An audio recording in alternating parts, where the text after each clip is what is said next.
Para quem ainda não me conhece, o meu nome é Marielle.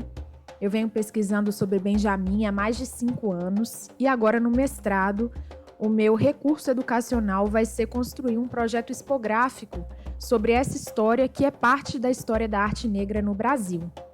Eu desejo que você esteja bem e peço licença para vir aqui divulgar a formação avançada em arte negra que eu vou estar vendendo pela Hotmart. O curso ele vai ter 5 módulos. É um curso sobre circo, teatro negro e Benjamin de Oliveira. Cada módulo tem em torno de 2 horas e cada módulo vem com uma apostila com cerca de 40, 50 páginas para a gente poder utilizar desse material também, caso queira ministrar aulas, fazer palestra, oficina. Além desses 5 módulos que são contexto histórico, biografia, dramaturgias, redes de sociabilidade Benjamin, vão ter 12 aulas bônus com e-books de sequências didáticas para você propor vivências e adaptando na sua realidade, no seu contexto. Porque às vezes você quer individualmente se nutrir de teorias afro-referenciadas, metodologias contracoloniais, ou então você tem um coletivo artístico onde você deseja enraizar a consciência negra cada vez mais. Você pode também ser uma pessoa da educação que deseja trabalhar esses conteúdos em sala de aula, ou mesmo da própria palhaçaria e do circo, onde é super necessário a gente entender a história para poder construir a nossa prática. Então vamos lá, ouvir uma canção de Benjamin de Oliveira e perceber como que eu venho analisando essa música dentro de um módulo que vai falar sobre o contexto histórico. Bora que bora? Mineiro, por Benjamin de Oliveira. Olá, compadre, você por aí, como vai? Como vai, compadre? Eu estou indo bem, você como vai? Eu cheguei hoje, chegou hoje? O que tem que fazer aqui? Olha, escuta lá, compadre. No final do sertão para ver como é a capital federal. Eu vim lá do sertão para ver como é a capital federal. Tem coisa do arco da véia, que é da gente se embasbacar. Tem coisa do arco da véia, que é da gente se embasbacar. Ao chegar à estação, avistei uma luz acender sem pavio. Ao chegar à estação, avistei uma luz acender sem pavio. Uma gaiola chamada de bonde, que anda a correr por riba do frio. Uma gaiola chamada de bonde, que anda a correr por riba do frio. Na novela onde eu fui amoitado, eu vi uma sirena pintada na beira. Na novela onde eu fui amoitado, vi uma sirena pintada na beira. E um homem mosquia lá dentro, compadre, nunca vi tamanha sujeira. E um homem mosquia lá dentro, eu nunca vi tamanha sujeira. Aí foi me levar no criado, só uma coisa me fez espantar. Aí foi me levar no criado, só uma coisa me fez espantar. Foi quando subiu a parede, para os homens poder conversar. Foi quando subiu a parede, para os homens poder conversar. Veio um moço vendendo umas coisas, embrulhado em papel japonês. Veio um moço vendendo umas coisas, embrulhado em papel japonês. É um doce que mancha na boca, é confusão do freguês. É um doce que mancha na boca, é confusão do freguês. Aí depois me contou um sujeito, um caso tão extraordinário. Aí depois me contou um sujeito, um caso tão extraordinário. Eu passei os cobres que tinha, compadre, e marchei no ponto do vigário. Eu passei os cobres que tinha e marchei no ponto do vigário. Vi na esquina muita gente ajuntada, tendo assim uma receita de briga. Vi na esquina muita gente ajuntada, tendo assim uma receita de briga. Veio logo um soldado e mandou que nós fossemos de barriga. Veio logo um soldado e mandou que nós fossemos de barriga. Vi um moço correr pela rua, amontado numa geringonça. Vi um moço correr pela rua, amontado numa geringonça. O danado corria depressa, e a voava o cabo era onça. O danado corria depressa, e a voava o cabo era onça. Ô, compadre, você viu muita coisa. Não me conta, compadre. Essa canção, ela traz muitos elementos. E aqui a gente vai abordar alguns porque a gente poderia ficar aqui infinitamente conversando sobre ela. Primeiro, o que você sentiu ao ouvir a música? Quais foram seus registros? Compartilha aí comigo. Um primeiro elemento que me chama a atenção e que eu quero trazer aqui, eu peguei até as imagens da Brasiliana Fotográfica, que é quando o Benjamin, relatando esse caipira mineiro que chega na capital, tem vários choques. E esse elemento, ele inclusive permite que a gente trabalhe o Benjamin de Oliveira, seja na sala de aula, seja em oficinas, em diversos contextos. É um retrato histórico de uma época, onde ele traz o bonde, o transporte, o acesso à cidade, e ele compara o bonde com uma gaiola. Um amontoado de pessoas. E muitas vezes, até hoje, quando se pega um ônibus, um coletivo, um transporte público, essa sensação de gaiola, muita gente amontoada nessa gaiola chamada de bonde, que anda a correr por riba dos trilhos. Então aqui também tem toda uma maneira de falar que ela traz para o que a Lélia Gonzalez chama do pretuguês, esse jeito do caipira mineiro falar. Aqui tem as imagens do bondinho, inicialmente puxado por animais, depois em outra fase de seu desenvolvimento. Um segundo aspecto que eu quero chamar a atenção é quando o Benjamin diz que ele vai no teatro para poder descansar. No ano passado, por meio da comunidade da Ioni das Pretas, eu tive conhecimento de um livro que se chama Descansar é Resistir, da ativista Trícia, que criou o Ministério do Cochilo e cursos para que as pessoas pudessem aprender a se distensionar, relaxar, descansar. Ela faz um recorte histórico de como que, por séculos, pessoas negras foram impedidas desse direito, que é o de descansar. E aí um homem preto que fugiu da escravidão, Benjamin, ele foge com 12 anos. Sentar num teatro para poder ver uma peça, ter a sua fruição artística e descansar é uma das coisas mais importantes que eu identifico na letra. E eu trouxe uma imagem da Funarte, que tem um livro sobre os teatros, né, antigamente. E também trouxe a imagem do vendedor de bala, que ele diz que comprou um doce embrulhado em papel japonês que desmancha na boca e espanta o freguês. Aqui também, quando ele fala desse hotel onde ele foi amoitado, um hotel sujo, com uma mocinha lá dentro, que não estava em boas condições, também dá a entender, dá pistas, né, de que moças eram essas, que hotéis era esse, que tipo de dignidade era essa, que o Benjamin, ou o caipira mineiro, a personagem, podia acessar sendo um caipira, que dá a entender que não tinha tantas condições financeiras, que vai para a capital federal. E aí a parte que é uma denúncia por meio de um deboche dentro da música, onde o Benjamin relata o assassinato de um moço inocente que foi morto por um louco soldado. Então, a matança, enquanto política e enquanto um ato histórico de violência, ela está registrada nessa música de 1910, e eu também trouxe a imagem da demolição dos cortiços, que também marca essa expulsão das pessoas, a formação ainda mais intensa das favelas, com esse discurso de higienista, de limpeza, que é, na verdade, uma estrutura de segregação, de vários dispositivos de exclusão.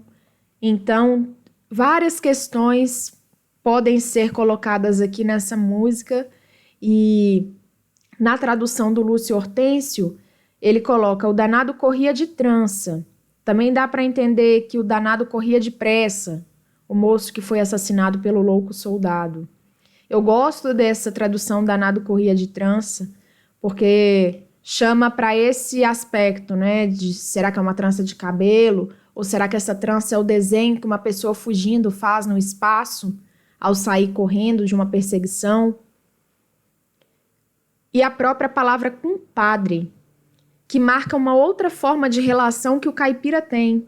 Será que na capital federal, nessa gema, existe espaço para alguém ser comadre e compadre? E esse deslocamento é muito importante e maravilhoso, ao meu ver, ao meu sentir. Muitas vezes as pessoas de Minas Gerais, nesses programas de entretenimento, pessoas do interior, são vistas como as que não sabem nada, as burras, né? E aí nada contra o animal burro, né? Mas são colocadas num lugar de subalternidade. E o caipira, ele consegue perceber coisas que dá a entender que ele tem, sim, muita astúcia, muita perspicácia de reparar o cenário e o que acontece. Então, o que ele relata para o seu compadre é muito grandioso, porque marca a visão de uma pessoa, o estar de uma pessoa e o existir dentro de um lugar que ele vê tanto as suas luzes quanto as suas sombras. Esse caipira, ele traz a graça, mas ele também é complexo. E ele escrotiza esse lado de uma cidade, né? Rio de Janeiro. Eu estava conversando que quando eu fui para o arquivo do Benjamin de Oliveira lá no Rio, dá para fazer a segunda versão da caipira mineira. Porque por mais que Belo Horizonte seja uma cidade grande, é muito diferente de estar no Rio com aquele monte de linha de metrô que você nem sabe para qual que você pega, muitos viadutos grandes e altos, o próprio mar, mesmo saudando o mar, gostando das forças das águas salgadas, na hora que vê o mar mesmo, o mar forte, como é que entra. Então, até hoje, muitas pessoas, elas sentem isso ao sair das suas cidades e irem para... Olha para você ver que até o nome cidade é colocada para as capitais que estão ali nos lugares de privilégio, São Paulo, Rio de Janeiro, mas tudo é cidade, mesmo sendo um distrito, sendo um interior.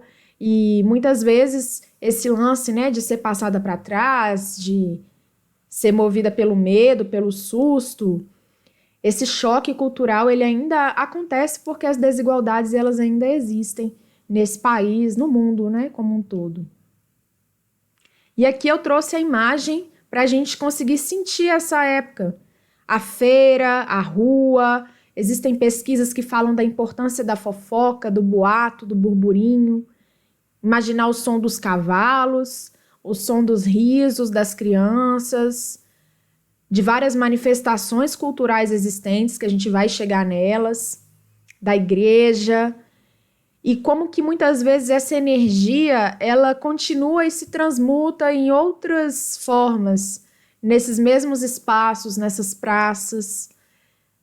Então eu fui trazendo a imagem ao longo do tempo, né? Como que século XIX, XX, XXI, ainda existe um tom que traz uma unidade, por mais que os lugares tenham mudado.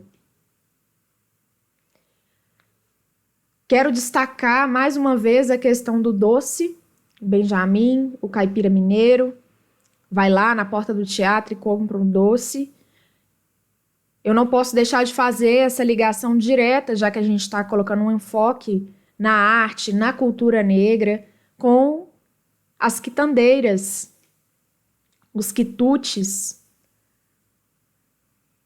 E essa imagem aqui do Debré, negras livres vivendo de sua atividade, no século XIX.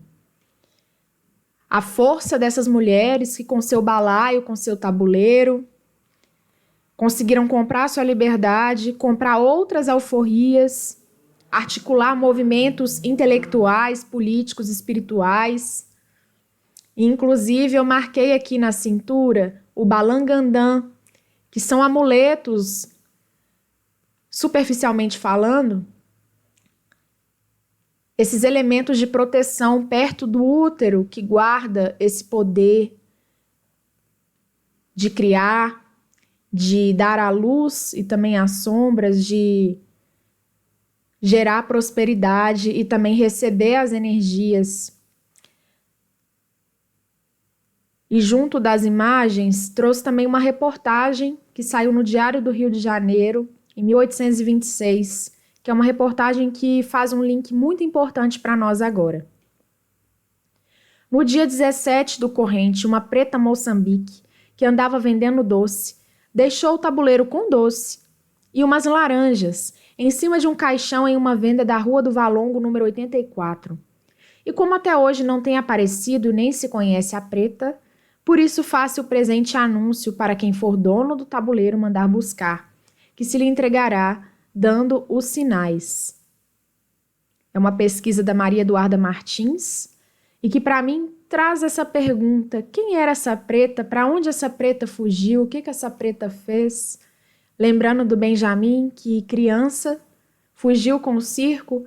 Será que essa preta fugiu com o circo? Fugiu para um quilombo? Fugiu para uma irmandade? Qual foi o seu destino? Vários destinos. E eu sinto que o circo, defendo essa argumentação, quando a gente tem esse ditado de fugir com o circo, eu entendo o circo como uma forma de quilombo. A Hermínia Silva, ela vai dizer que os bastidores do circo, as próprias peças, melodramas, elas demandavam de muitas pessoas, tanto para bater estaca, subir a lona, fazer esse trabalho mais intenso e corporal de montagem, como também para atuar, seja como coadjuvante, protagonista. E quem eram essas pessoas? Será que eram os filhos da elite? Também, que a gente vai ver que a Hermínia traz esse convite de sair dessa chave de sucateamento do circo como se fosse só as pessoas que não tivessem condições financeiras. Mas muitas presenças ali, com certeza, eram presenças negras, fugitivas ou não, que estavam ali moldando, construindo, trazendo os sons, os batuques, a cultura, as percussões, as atuações para dentro do picadeiro e do palco. Então, fugir com o circo é uma expressão que me leva a entender também o circo como um quilombo. E a própria relação que eu percebo hoje entre pessoas que estão na palhaçaria, principalmente, que é onde eu tenho mais contato, eu entendo como uma grande família, como algo espiritual.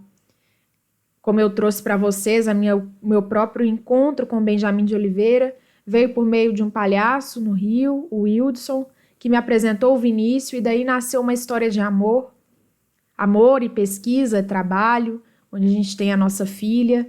Então, quantas magias, maravilhas essa arte tem me proporcionado, quantos aquilombamentos.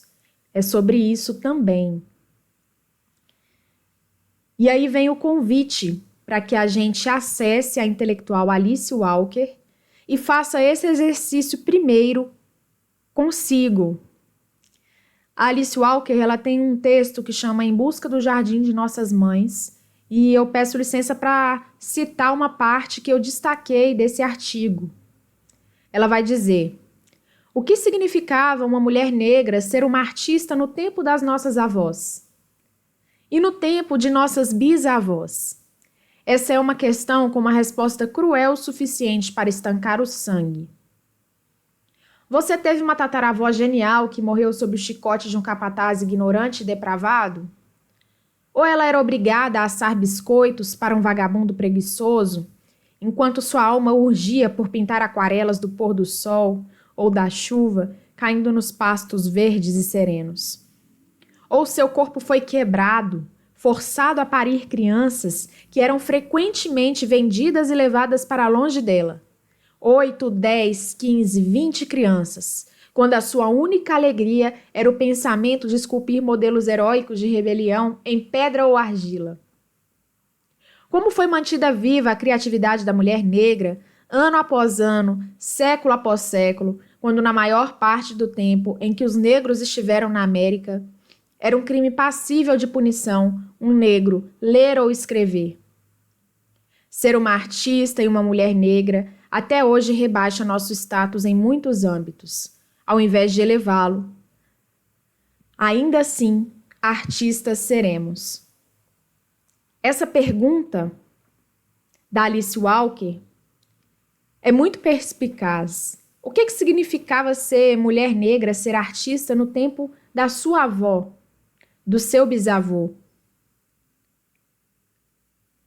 Muitas pessoas nem conhecem, nem tiveram direito de conhecer quem são suas bisavós, seus bisavôs.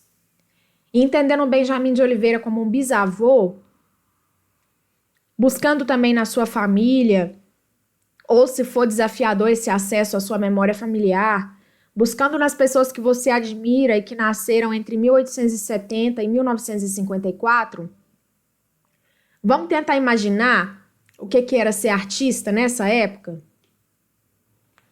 E aí eu peço licença para trazer a foto da minha família, a minha avó, Dona Olga, meu avô Manel do Alface, que saía pelas ruas vendendo verduras no carrinho, a minha avó Maria, que teve seus 17 filhos, fora aqueles que não aparecem no cartório, no registro, e que também passou por grandes provações em manicômios por ter esquizofrenia. Quando eu acesso essa família e tento imaginar o que era ter a arte da costura que a minha avó carrega, a arte do plantio do meu avô, a arte de cuidar, maternar e parir da minha avó Maria, eu imagino como foi desafiador para Benjamin e seus contemporâneos fazer arte.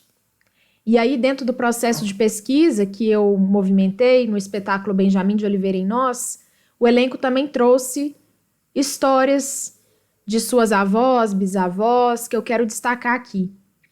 O Rogério coloca: Maria Maria, não a de Jesus, a da tribo Machacali, vó minha, bisa de minha filha, mãe de meu pai, Maria. Me lembro dela muito maquiada, pele vermelha, cabelo branco, cerveja amarela com muita espuma no copo Lagoinha. Sentada na beira da calçada, batom borrado, linda, cantando, sempre cantando e chorando de amor. O Marcos trouxe a vovó Zezé, Maria José, preta velha, sempre na cozinha, devota de Nossa Senhora Aparecida. Aplicava injeção na vizinhança, vizinha do meu primeiro mestre no teatro e na palhaçaria. O Rogério Coelho, minha avó, Degair Meira, nasceu em 1939 e conheceu meu avô, Sebastião de Souza Meira, num circo da cidade de Bicuíba, distrito de Raul Soares. Meu avô também foi poeta. E o LED, você faz parte da nossa história e é do tempo de Benjamin. Minha avó Maria viveu num lugarzinho chamado Barroso, próximo à cidade de Carangola. Viveu como caseira e morreu na mesma casinha. Quanta imensidão nessas pessoas que, por vezes, são anônimas, são esquecidas e, pior, apagadas da história. Aqui no Rogério, a gente tem a presença indígena com a avó Machacali. E quantos atravessamentos nesse copo de cerveja, nesse batom borrado. O Marcos, que traz a possibilidade da gente expandir que as referências para fazer arte, seja palhaçaria, teatro, literatura, ciência, elas podem vir daquele avô, daquele tio, daquela tia, daquela avó, que está ali na vizinhança, está no bairro. O local da cozinha como local de intensa revolução e transmutação, de cuidado em criar uma injeção, criar um emplastro, criar as medicinas. Um saber milenar que veio guardado na cabeça durante a travessia do Atlântico. O Rogério Coelho, contando que olha até onde o circo consegue chegar, num distrito de Bicuíba. E ali tem um avô poeta que vai no circo e encontra sua avó. E olha só, esse ir ao circo traz namoro, o que é mais? Imagina quantas coisas foram combinadas numa desculpa de ir ao circo. O LED, que também traz dessa pessoa que nasce na mesma casinha, que vive na mesma casinha, mas que consegue fazer dessa casa um local de elevação, de transformação. Ou até mesmo, como Alice Walker traz, pode ter vivido aí nessa casinha com um intenso desejo de expandir, de estar em outros lugares, de estar viajando, e agora por meio do bisneto ou do neto consegue fazer essa possibilidade de ir além. Esse é o movimento Sankofa, onde eu coloco aqui duas mulheres negras, que é a Lélia Gonzalez, que eu já falei dela, trazendo essa português, essa elaboração, esse conceito, e a Isabel Miranda, que nas suas formações artísticas, educacionais, vem sempre com as perguntas bem no mineirês. Esse jeito mineiro de falar, que muitas vezes é ligado com a cultura banto, onde a gente junta as vogais, onde o pessoal fala que a gente tem fome e come a palavra no meio. E aí eu trago essas 3 perguntas para nós. Você é filho de quem? Você gosta de quê? De onde você vem? Então, você é filho, é neta, bisneta de quem? De que você gosta? De onde você vem? Quem são as pessoas da sua família ou as pessoas que você admiram e que viveram entre 1870 e 1954? Se você compartilhar comigo, vai ser um grande presente, porque eu tô aqui na saga, na sina, com sangue no zóio, para montar esse mosaico de pessoas que viveram na época de Benjamin de Oliveira. E a sua história importa para mim. A minha história importa. Esse é o movimento Sankofa e trouxe aqui uma das representações dos ideogramas da Sankofa, um símbolo adinkra, que é cunhado em muitas arquiteturas, janelas, portões, uma sabedoria preta de fazer com que seus símbolos e mensagens atravessem o tempo. A Sankofa, ela retira essa percepção linear da vida que o Ocidente divide em passado, presente e futuro, com aquela chave jargão, né? Que é preciso voltar ao passado para entender o presente e construir novos futuros. Não, o tempo espiral, ele é fora dessa divisão compartimentada em 3. Ele apresenta possibilidades de que o passado pode estar no presente, o presente pode estar no futuro, os ancestrais podem estar aqui e eu posso ter estado lá junto com os ancestrais. Então, é uma forma de entender a vida com mais temporalidades possíveis. E aqui eu trouxe também alguns depoimentos do curso ao vivo, da imersão, de pessoas que foram levantando seus parentes, seus familiares. Eu vou colocar logo mais, mas o primeiro convite é para você fazer esse exercício. Esse exercício de memória, de relembrar quem da sua família ou quem você admira que nasceu entre o século XIX e XX.